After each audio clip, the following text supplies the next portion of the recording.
بہت زیادہ حملے ہوئے ہیں اور کافی ساری کیجوالٹیز جو ہیں وہ پاکستانی فورسز کو اٹھانی پڑ رہی ہیں، جوب میں ہو، تربت میں ہو۔ اس کے ساتھ ساتھ نارتھ اور ساؤتھ وزیرستان میں بھی کچھ اس قسم کی سچویشن دیکھنے کو مل رہی ہے۔ ہو کیا رہا اس سے پہلے اگر آپ کو یاد ہو تو پنجگور کے اندر ایک حملہ ہوا تھا، ایک خاتون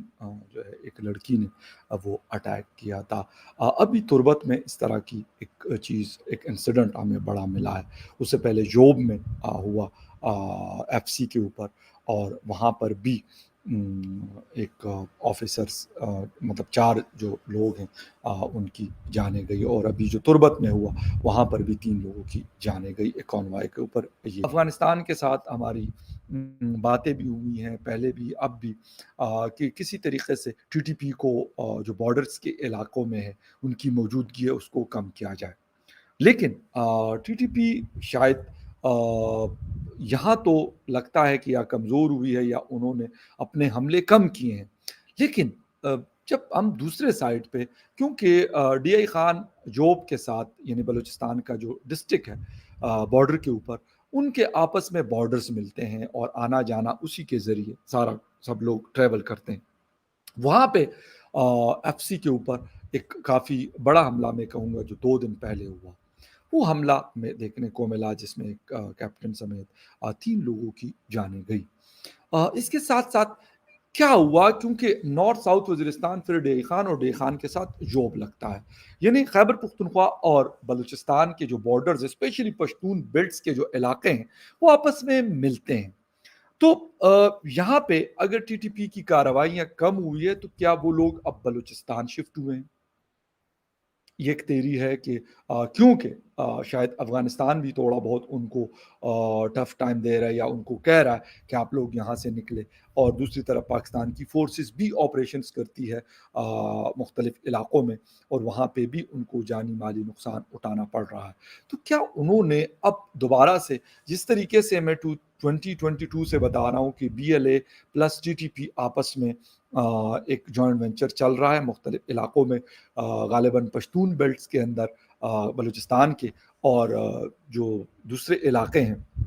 یعنی ساؤدرن بلوچستان جہاں پہ بی ایل اے کا ایک اسٹرانگ ہولڈ لگتا ہے، وہاں پر شاید ٹی ٹی پی ان کو کچھ نہ کچھ سپورٹ کرتی ہے یا آپس میں کچھ شیئرنگ بھی کرتی ہے۔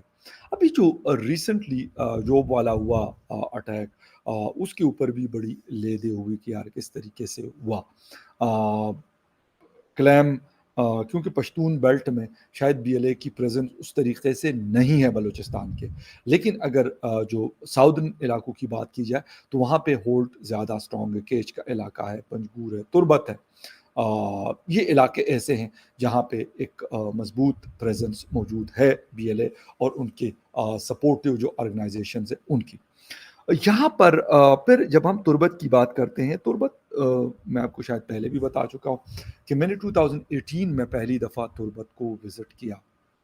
وہاں پر تربت ایک بڑا اچھا خوبصورت شہر ہے ساؤدرن بلوچستان کا، اور تقریباً 140 کلومیٹر اوے فرام گوادر جو کوسٹل سٹی ہے بلوچستان کا، وہاں سے اتنے ڈسٹنس پہ یہ واقعہ ہے۔ وہاں پہ ایک کانوائے جا رہا ہے، اور خبریں یہ آ رہی ہے کہ وہاں پہ ملٹری انٹیلیجنس یعنی ایم آئی کے بریگیڈیئر عرفان جو ہے وہ بھی اس کانوائے میں ٹریول کر رہے تھے، لیکن یہ والی بات کہ یقیناً بریگیڈیئر عرفان، کوئی کہتے ہیں جی وہ ان کو انجریز ہوئی ہے، کوئی کہتے ہیں نہیں وہ بالکل سیف رہے، اور آئی تھنک سو، کیونکہ جن گاڑیوں کے قریب یہ بلاسٹ ہوا تھا تو اس کے اندر، کیونکہ یہ بات تو کنفرم ہے کہ بریگیڈیئر عرفان ہو یا کوئی اور ہو، وہ جو ڈبل کیبنز کو نشانہ بنایا گیا ہے تو میرے خیال میں اس کے اندر وہ ٹریول نارملی نہیں کرتے۔ میرا کیونکہ تعلق تو نہیں ہے، لیکن آپ کو آئیڈیا دیکھ دیکھ کے اس چیزوں کا ہوتا ہے، تو اس لیے جو میں نے ویڈیو بھی دیکھی ہے تو مجھے لگتا ہے کہ وہ ان کی گاڑی جو بلیک کلر کی تھی وہ غالباً کافی ڈسٹنس پہ تھی اس جگہ سے جہاں پہ یہ ہوا، تو آئی تھنک سو کہ وہاں پہ ان کو کوئی